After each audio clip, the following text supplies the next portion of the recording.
Yes, the flat is back. It's the start of the UK Turf Flat season. Of course, we're looking forward to the 5 Betfred-sponsored classics this year as well, with the Betfred 1,000, 2,000 guineas just a month away. Then a month after that, the Betfred Derby and the Betfred Oaks. And, of course, it'll end in September, the Betfred St. Leger. But it all starts at Doncaster as well, with the Lincoln meeting. Frankie Foster's alongside. And Frankie, we've been talking, and you said you're really excited for the flat this year. Yeah, controversial opinion to many. Jumps racing really gets its followers, doesn't it? And look, I grew up in Cheltenham. The reason I started going racing was, or getting involved in racing, was I enjoyed the Gold Cup and never stopped going since. But for the first year, I think I can, with confidence, say I am more excited for the flat than I was for the jumps. I think the Betfred sponsorship has a lot to do with it. We've got loads to look forward to, haven't we, Matt, with the 3 big classic meetings and following the horses from the Guineas to the Derby and the Leger. And, you know, City of Troy, okay, it didn't come off for him in America last year, but he gave us a proper horse for people to get behind. I loved the fact that people were buying the merch and he became a bit of a story. So I'm hoping for more of that this year. And if I'm going to be honest with you, Matt, as well, although I love looking at stallions and, you know, speed figures and draw bias, I do also like a glass of champagne in the sun. Naturally, of course, yes. I can see you the Newmarket July course. And yeah, I saw Ian O'Brien in that City of Troy merch this week, and won't mind catching myself a little bit of that when I head over to Ballydoyle, hint, hint. So yeah, we're not done with the jumps though yet, because of course next we're going to build up the Grand National. So please click like and subscribe this channel, because next Wednesday we'll be doing all our build up to of course the world's greatest race, the Grand National. So make sure that you click like, subscribe, and you'll see our preview next week. Frank's going to give us the winner of the Grand National. Right, this week though, it's all about the flat. Very different from the Grand National. 4.25 miles with horses we know so much about. We start Doncaster's card with the Brocklesby Frankie. Dead easy one to start with, of course. These 2-year-olds, nothing to go on. It is their first racecourse appearance. And as always, it's additional curtain raiser of the flat turf season. It's a pin job, isn't it? It is, yeah. I'm not sure what's trickier, the winner of the National or the winner of the Brocklesby. Probably finding the winner of this, if I'm honest with you. We don't have loads to go on. And this is where I can list some almost not pointless stats for you. Stats can act as a guide, but you have to latch on to something, don't you, to go at. Interestingly, or maybe not interestingly, depending on what you care about. I'm not saying this is going to find you the winner, but none of these horses in here have been sired by a stallion that won at Doncaster. There's like no course form from any of the stallions in here. The best I could do, and as I said, I'm not saying that this gives you the winner, but just out of interest, Rob Hornby's ride, Son of Sarabi, by Sire Cable was 3rd in the Champagne Stakes, and then the Dam Sire Poetic Voice won the Champagne Stakes. So a bit of speed on both sides, and a bit of Doncaster form, and a huge price at 50s. So if you were trying to find any sort of breeding angle, Son of Sarabi has a bit of Doncaster form and plenty of speed. Besides that, at the top of the market, I quite like Sucking Diesel for Alice Haynes and Kieran O'Neill. Again, plenty of speed on both sides by Acclaim, and a bit shorter in the market suggests or hints at perhaps more ability than some of these 50-1 shots. But yeah, you got a few things to go off, but the winner usually comes from towards the top of the market in these, and it's probably worth following the market on the morning of, isn't it? But Sucking Diesel, I think, gets my vote. And then a random stat for you about Doncaster's stallion form. Son of Sarabi is well pitched. Something to go at there and hang a hat on. Obviously, Ammo won it a couple of years ago with Persian Force Tremor, Richard Hannon. They've got Norman's K in here. And obviously, Bill Turner traditionally done well with his early season 2-year-olds going back to yesteryear. And there's been a lot of money for the Boar and Bullet. So he's also of interest. But yes, we are kind of like in the dark with the Brocklesby. Not so much with the 150, the Spring Mile, of course. This not only is a good race in its own right, it'll give us plenty of clues as to where you may need to be for the draw in the Lincoln itself. Yeah, I like this Spring Mile race. All of these mile races at Donny are always quite interesting because, you know, horses that they travel well. And I quite like the way you just get to see the races unfold at Donny in these middle distances and the mile races. Look back smiling, obviously won it last year. I'm not sure that turned out to be the best bit of form in the end. I was just looking at the kind of second, third and fourths and what they went on to do, and not a lot really happened for many of them, but he'll obviously take his chance again. It was different conditions last year, wasn't it? It was softer ground than we'll probably expect with the sun shining this weekend. There's quite a few really that kind of my eye was drawn to. I don't mind our Havana though, who put in a really smart performance at Southwell last time out. Should obviously be better than his mark on the turf. I think he's £13 higher on the all-weather than his turf mark. So our Havana was one that I was drawn to. And then Surrey's Shadow.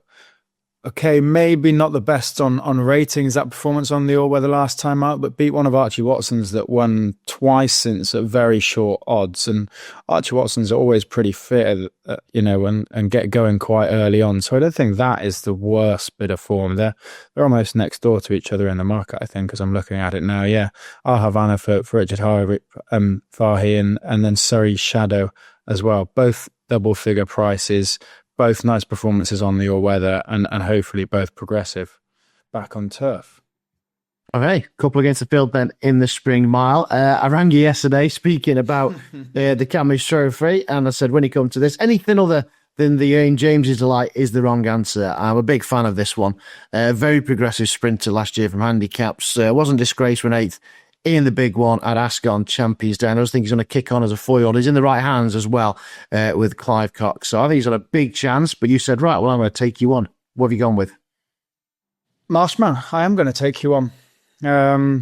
Look, James's Delight put in some massive performances last season, didn't he? 2 of which are on heavy and soft ground. But I suppose he did also win at Newmarket on a quicker surface as well, and York on good to soft. It's probably his best performance, and York I always kind of mark up with a bit of speed. So I can see your case.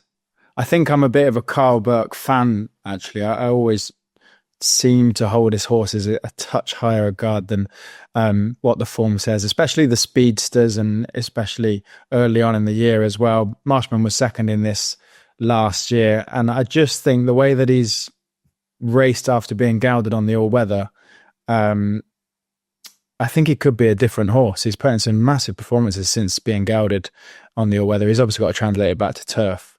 I could see a big season from him. I really could. So yeah, we're against each other. We'll have a match bet, shall we? What a way to start the season. Of course, he was beating this last year, Marshman. Can he go one better? That is the big question. Right, let's move on then to the 3 o'clock. The Doncaster Mile, over a mile. Funnily enough, 9 of them go here. Got small favourites as well. Liberty Lane, obviously one at the St. Ledger meeting last year. And Dancing Gemini makes his season reappearance as well. Obviously, he's been highly tried. What did you go for in the Donny Mile? Yeah, I remember when we took our little trip to Epsom pre-Derby, didn't we? And saw Dancing Gemini do a bit of work and spoke to Roger Teal when he was umming and ahhing about getting him in the Derby. Obviously, didn't work. We'll be doing that again this year, won't we? We will, yeah. Look forward to that morning, actually. Although loads of people say, oh, it's not what it used to be. If you ever get the chance, it is class, isn't it, to go down and get down to the stables and see all the history of the Derby with the names on the plaques, etc. Not long now, isn't it? Weirdly, but yeah, that was a kind of stands out because he probably didn't live up to his hype. This maybe is more winnable for him. I really like Botanical in this. Won a couple of big handicaps last year. He almost won the John Smith's Cup at York, but was beaten by Nth Jar, who must have gone up 10, maybe more pounds. He was well handicapped that day, or like in hindsight was obviously well handicapped that day. He is a 10 furlong horse. He does have an entry in the Curragh Gold Cup. That's the Gold Cup, yeah. Is it? Yeah, the Tats Gold Cup at the Curragh. Yeah, and look, his season is probably not revolving around this, and he will obviously step back up and trip, but I just think he could be good enough to win this. He's changed to George Bowie's and had finished second on his only start since coming from Varians. He's had wind surgery. He's obviously been in there long enough for George to figure him out. I just reckon, again, another, I'd kind of predict quite a big season, and for him to kick on from handicaps and go up into group level. So, yeah, I'm pretty confident on Botanical. I'd expect a big run. I say, he's just got a good hand. He's obviously got Liberty Lane as well. But yeah, Botanical, class act. And then in that listed contest. And we're staying over a mile, of course, for the big one, the Lincoln itself. The first leg of the spring double, of course, with the Grand National next week. 22 runners spread across Town Moor. So we'll have an idea from the Spring Mile earlier about any draw bias. You've had 2 in the Spring Mile, so I'll let you have 2 in the Lincoln. Where are we going? I'm hoping that the winner comes from Racer Ascot, which I think all of these horses I'm about to mention finished their season off in. They would have done, wouldn't they? The Balmoral, yeah. Latam was second in the Balmoral, was ran one of this last year. Thunder Run, obviously won for Clipper Logistics, won their handicap at York, and then was 4th in that race. We'll try his hand here after being purchased by some new Scandinavian owners who said it was too good of an opportunity to pass up with a big season ahead on the flat in England. So I'm guessing they might be coming over for a holiday in Doncaster. I'm not sure where they're from in Scandinavia, but I wouldn't expect it to be too much of a delight when you land. Anyway, the horse I'm looking for is Toymy's Son for David Menizier, who came 6th in that race. And young Warren Fentimore will ride. I'm supposed to be the young one in this game, Matt, but even this makes me feel old because I interviewed Warren as a Haydock after he rode in a pony race, and now he's having a ride claiming 5 in the Lincoln only a couple of years later. He's got off to a good start. He's obviously Durant's son, rides with plenty of confidence, and the £5 could be the difference in reshuffling the order in the Balmoral. I say he's got a big chance. It'd be massive for the young Warren if he could win. And I do think that £5 claim in a real tight-knit handicap is worth its weight. Yeah, it's interesting. David Minusier's turned to him because also I'll go back to the Spring Mile. David Minusier got a runner in that as well in Promethean. He's drawn right up against the stands rail in 22. He's got a young kid called Enzo Krubler in there, who is a £3 claimer. I don't know much about, but he's had over 1,000 rides in France and he's ridden 93 winners, so he's not far off riding out his £3 claim. So David Minusier has turned to a fellow countryman in there, and then he's stuck with, he's got Warren Fentimore claiming 5 on Toymy's Son. So it could be a good weekend for me. He won this race with, there's a Migration, wasn't it, a couple of years ago. Interesting, he's put Warren Fentimore on there. And it is one of those races, we went through a spell where the apprentices just made hay and they were worth their weight in gold with that claim. So yeah, I can see the case for that one. It's not just all about Doncaster, that's on the turf, but also we're at Kempton as well on the all-weather. And we've got the Queen's Prize kicking off there. I'll say flat season. They go all year round, of course. Well, the Queen's Prize over 2 miles. And a few of these, Frankie, I'll be wondering where the hurdles are. Yeah, I know, yeah. I quite like these Stayers series on the all-weather. I think they're quite good, and you get quite a good hold on form as the year sort of goes on. Not to give away where I'm heading for the entire Kempton card, but quite fancy a double from Mr. Ashim Murphy at Kempton. I think he's got a couple of nice rides on Saturday there, and the first being Who's Glen, who ran well over 1.5 miles on the all-weather last summer. Was a bit disappointing at York, and the Racing Post notes say he was outstayed. I mean, it was 1.6 miles on soft ground at York. I just think it wasn't his day. And with all Balding horses, maybe this is stereotyping him a bit, but you always you see them mature quite nicely, don't you? You know, the older they get, they seem to continue improving. And a horse that has all weather form, I don't think you can say that he's not going to get 2 miles personally, especially back on the all weather. And Ashim back on board, who's ridden him previously is all positive for Who's Glen. So I think he's in with quite a nice chance. Okay, I've just gone through the card fast forward and seen that he's Ashim on a 16-1 shot on the Snowdrop Fillies Stakes. So knowing you as I do, I'm guessing Sweetest Foxy Fancy in Rosebery. Bullseye. I mean, Andrew's got 3 in here. Is it 3? Has he maybe got 4? No, he's got 3 in here. I don't know if he would have had the entire choice of all 3, but he certainly would have had the choice over the Fox and Lebir Power. He sided with Tumasius Fox, who doesn't have a bad bit of form himself. The last time he won, he was only rated, I think he was rated 99, so just a pound down from what he'll race off today. 2 from 2 at Kempton in handicaps. He did race there as a youngster and was beaten over 7 furlongs, I think. But in these handicaps at Kempton, he's 2 from 2. And you just kind of see the way that the season's panned out for him has allowed his mark to come back down. And it's probably all systems go back to a course and a trip that he likes. So 8-1, 7-1, something like that. I mean, you're getting a decent price because it's nearly 5's the field, isn't it? But each way bet, I think he'll be riding with a bit of vengeance as well because he's beaten on this horse and probably wants to get his nose in front on top. Yep, well, I can see that then. Right, let's move on to this listed Snowdrop first. This is a real good contest. I mean, we've got likes of Crimson Advocate, who've not been seen since Royal Ascot last year. No. One start since. No, he was. Yeah, he's not been seen since 3 years. Disappointing at Royal Ascot, wasn't he? Well beaten in the Albany. And then we've also got Chihuahua. We've not seen this one since second in Group 1 company as a juvenile. And then we've also got Soprano, who went from strength to strength last year. He's actually odds on as we stand here. I mean, there's some real nice types in here making their seasonal returns. There is. Hopefully we get a good race on. And I think whatever happens, you'll get a couple of these go on to better things this season. The trick is trying to figure out who's ready. And it's a funny one, isn't it? I'm looking at Shawari, 533 days off the track, but that doesn't mean they can't win.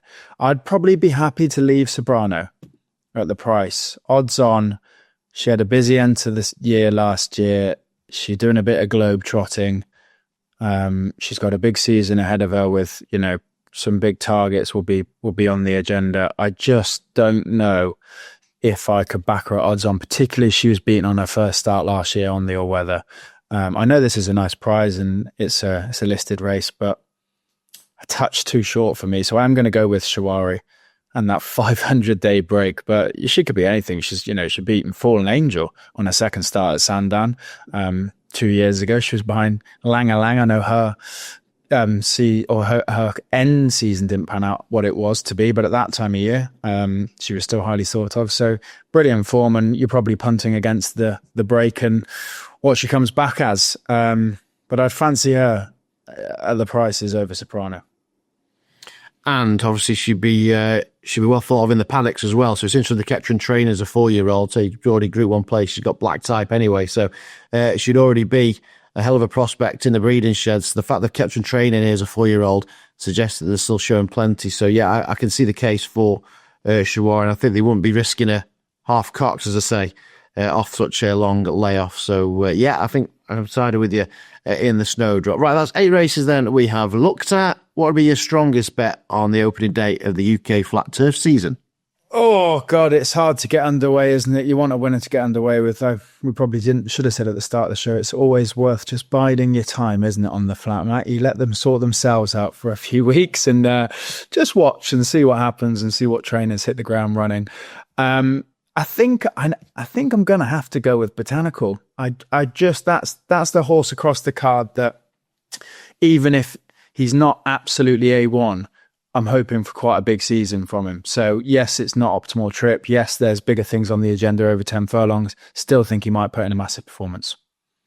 Okay, Botanical then to bring home the bacon this weekend. So instead of start the show, please click like, subscribe, and you will not miss out on our Grand National show, which will be airing next Wednesday. We'll find out from Frankie and Joel exactly what they'll think will win the world's greatest race. And we'll have a cracking build up to the big one next Saturday at 4 o'clock. So click like, subscribe, you will not miss that. And best of luck, whatever you're back in this weekend.